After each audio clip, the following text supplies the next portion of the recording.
Hello everyone and welcome to a game I consider an absolute privilege to show on the channel. It is from the European Club Cup, it is round 5 and it is Arjun Erigaisi versus Vincent Keymer. Both of them are doing incredibly well in the tournament. Vincent is on 100%, he won the first 3 games as he skipped the first round. And Arjun, he has 2 victories and 2 draws, so not a single loss for either of them. And they are sort of fighting it out between who will be the new number 4 on the live standings, as Vincent, after his win in the previous round, became the new world number 4. Arjun would, of course, like to take him down to become the new world number 4. And then, of course, next is Fabiano Caruana, who is also doing incredibly well in the US Chess Championship. So that could take a while to decide who will overtake Fabi, if anyone even can and will. But this game is something, if it was played in 1850s, it would be deemed an immortal. You know, in modern day and age, with so much preparation, and we actually get to see how much preparation went into this, I don't know. You guys can be the judge of that. So let's check it out. Arjun with white opens with pawn to d3.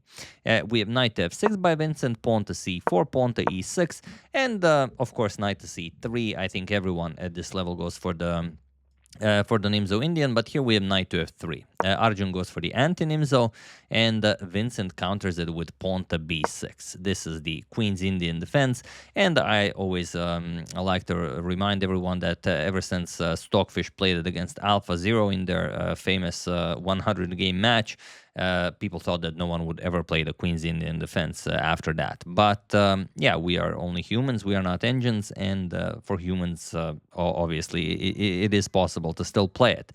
So g3 is by far the most popular. Arjun counters with pawn to a3. This is the Petrosian variation against the Queen's Indian. Bishop to b7, and now knight to c3, where you can play many moves, and many moves have been played thousands of times, like d5, bishop to e7, g6, or even knight to e4, the move that Vincent plays immediately, grabbing hold of the e4 square and preparing d5, much like you would have in a Nimzo Indian.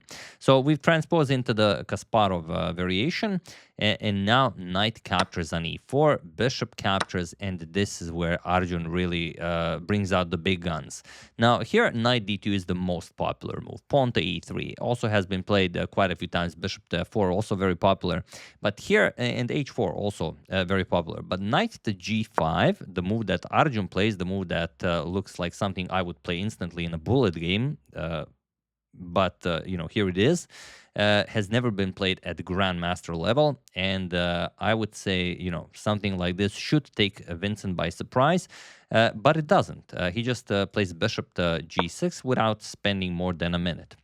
Now, bishop b7 is also possible, but the engine says both are perfectly fine, slightly preferring bishop to b7, but okay, Vincent goes for bishop to g6, like I said, perfectly fine, and g3.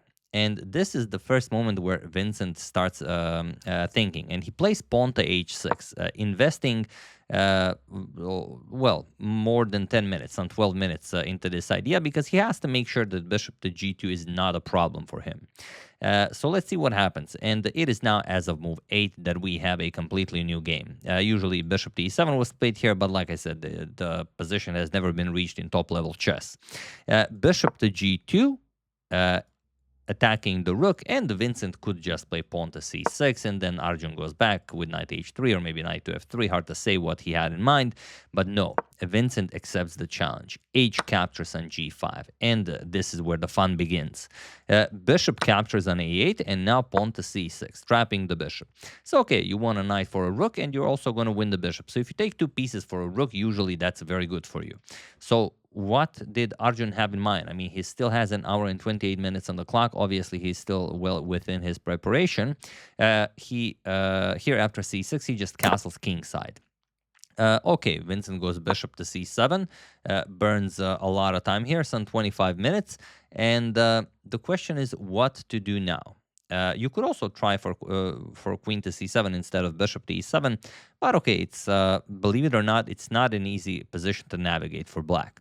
And the engine will give b4 an almost the best move mark, but it is pawn to d5 due to the tactics that will now follow. Vincent goes queen to c7.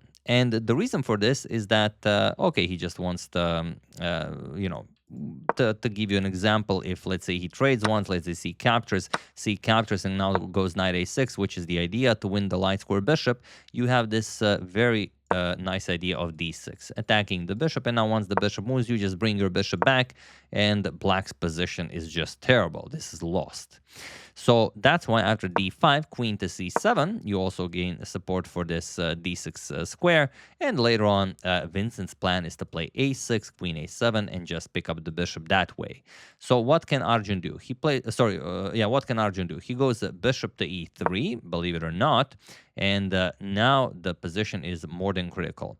So here you have to play castle's king side. And then something like b4, and then after bishop to f6, attacking the rook, you have this pawn to d6, Zwischenzug, and now after queen to c8, you will move the rook from harm's way, rook to a2, and now after knight to a6, attacking the bishop, you have queen a4, attacking the knight. And now if the queen moves, captures the bishop, then you capture the knight, and this game just goes on, with white being maybe slightly better, but black being perfectly fine. However, after bishop to e3, Vincent thought that he's now out of the woods, and he just played pawn to a6, ready to capture this bishop on a8, spent some 7 minutes on this pawn to a6 move, but now the position is completely winning for Arjun. Whether or not you can find it, I would say it's impossible, because you would have to calculate the entire game. But what do you play here? Feel free to pause the video and win the game for Arjun while I give you a couple of seconds.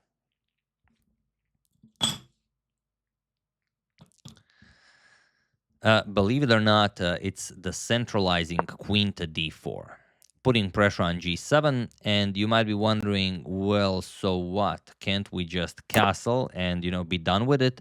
Well, no, because then queen captures on b6, and you just don't have any good compensation for the sacrificed exchange. This is just bad. If you capture, let's say bishop captures, there's nothing there for black. It's just lost. So instead, we have queen to a7. Vincent continues with his plan. He wants to pick up the bishop. Queen captures on g7, and the rook to f8. And now the question is, what do you play here? Well, Vincent played bishop captures on c6 because it is enough, and it is a beautiful move. But I will show you a line that, had it been played, would probably be officially Arjun's immortal, because this is just insane. Look at this. Rook f to d1. And now after queen captures on a8, pawn to d6. Bishop to d8. And it's hard to figure out what is even happening here. How does white win this on the spot? Believe it or not, it's rook d4. And the rook d4 because there is no way to stop a rook from coming to h8. Whatever you play doesn't really matter. c5 or you play any other move, white will just play rook h4. It's that brilliant. And now, of course, if you capture that rook, well, then bishop to h6, and you cannot stop checkmate. So you cannot touch the rook, and whatever else you play, let's say queen to c6 or any other move, doesn't really matter because this pawn is so powerful, you will simply defend it, rook d1. And there is no defense against rook to h8. Whatever you play, bishop to f5 or any other move, rook to h8, and next move you get checkmated, or captures and then checkmate as the pawn covers d7 square. So this was, I mean, what had Vincent played? Had Arjun played this? I have no idea. This would be on the cover of every magazine if magazines actually still printed chess positions. But yeah, Vincent played bishop captures on c6, which is also, sorry, I don't know why I'm saying Vincent. Arjun played the bishop to c6, which is also perfectly fine. I'm so used to Vincent winning every game in this tournament that I'm imagining that Vincent is wielding the white pieces here, when in fact it is the great Arjun. D captures on c6, and now D captures on e6. We have queen to b7, preparing c5 to somehow activate the queen, but now rook f to d1. We have pawn to c5 and rook to d5, limiting the mobility of the black queen even further. And you simply don't have a move here. That's the biggest problem for Vincent. He doesn't have a move, but still he finds one. Bishop to e4. Incredibly annoying, but e captures on f7 check. Rook captures, queen to h8, and just rook to f8. Vincent says, how do you win this? Queen h5 check, we have rook to f7. Vincent repeats, hoping, I would say, for a repetition here. but rook to e5. And now, of course, you cannot go knight to c6. The knight is needed here. The queen has to defend on e4, so the knight can only be developed to d7. And one thing I also got the idea of playing, but the engine quickly slapped me right across the face, was bishop to h1. I thought it might be an interesting idea because, you know, also if f3 is played, you do have quite some pressure here, but we can even show it. It's very easily won. Just bishop captures on f3, and after e captures on f3, you can even trade queens, captures, captures, and captures, and it seems that, okay, maybe black can survive this. He is down in exchange, but, you know, maybe it's the best chance you have, but it's so easily winning that it's hard, you know, for players of their level, it's hardly even something to consider.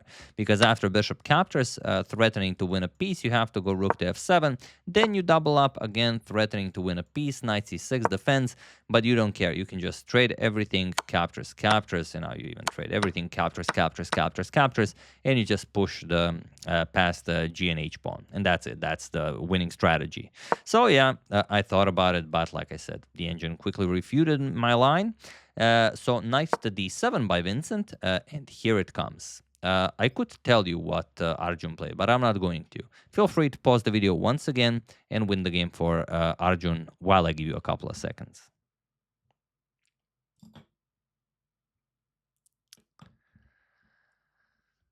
Believe it or not, it is rook captures on e8. That is the only winning move on e7. And if you put this position to an engine, the engine will also say that queen to h8 is winning, but sometimes the engine is silly like that. They say it's the engine says it's winning, but after rook f8, the engine wants to repeat the position and then play rook captures on e7. So don't be fooled by the engine. So knight d7, rook captures on e7, king captures, otherwise you're just down a move, and the rook is still pinned. King captures, and now bishop g5 check. We have king to e8, and now Arjun is down a full knight. So if he's not winning, he's in big trouble, and he finds it. A beautiful idea, rook to d1, the Anderssen move. And once you see this on the board, you know that there is no escape.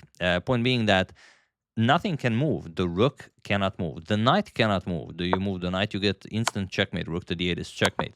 The queen, where is the queen going? You can go to queen 6, but it's not all that impressive. So bishop to h7 was played, trying to find some ideas of a counterplay. And now there is, again, only one convincing way to win. Even feel free to pause the video here. I mean, it's remarkable. You know, you would think that, okay, Vincent runs into Arjun's preparation and then Arjun is just winning. No, Arjun is still burning a lot of time trying to solve this, and he finds the absolute best moves on every possible turn. So, do you see it?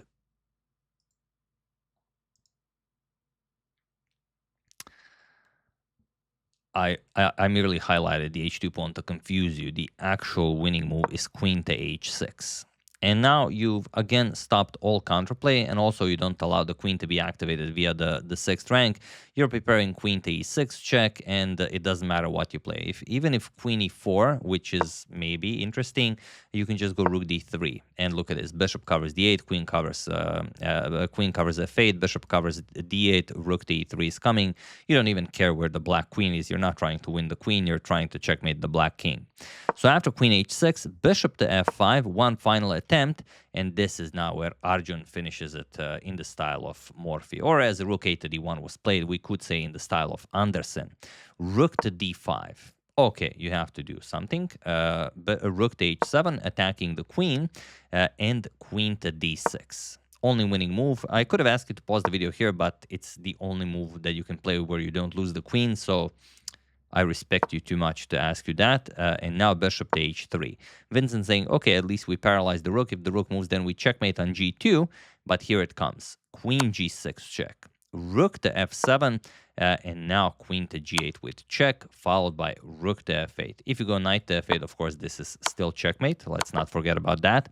Rook to f8 was played, and here Arjun just plays queen to g7, and he was in this position on move 32 that Vincent Keymer resigned the game, as there is nothing more to be done here. So after 3 wins, Vincent runs into some heavy preparation, but also into brilliant play from Arjun, and Arjun overtakes Vincent as the new world number 4. which can, also change the very next game. But yeah, it is now Arjun who is hunting down Fabiano to become the next world number 3, at least on the live ratings. And here you resign because how do you stop checkmate? There's really no way to do it. The knight cannot move. We already said that. And if you play rook to f7, now you have black where you want him. Now the knight really can't move. Before it couldn't move because you just win the queen, but now it cannot move as you have taken away the only square that maybe the king would have, even if the queen moved from controlling f7, because there's queen e5 check. I mean, wow. If knight captures, then rook to d8 is checkmate. The king cannot go to f7. And if king to f8, as the bishop covers e7, a simple queen to h8 would be checkmate. So, I mean, this game, I was so happy to show you this game, and I was very excited, so I apologize for, calling Arjun Vincent a couple of times, but Vincent's been playing so well this tournament. My mind already thought that it was Vincent playing with the white pieces, but no. It was Arjun. So brilliantly played. It's a privilege to be able to show you games like these, and games like these is basically why I love showing chess games and why I run this channel. That's the game. Hope you guys enjoyed it. I would like to thank P.A. Bauer, Gerard St. Pierre, Brazos Valley Chess Society, Francesco Corradi, and Uzi Shale for your contribution to my channel. Thank you a lot. I really appreciate it. As usual, you can check 2 of my previous videos here. Thank you all for watching, and I will see you soon, continuing to check up on your wonderful suggestions and whatever else happens in the chess world. So thank you all. I will see you soon, and have an excellent rest of your day.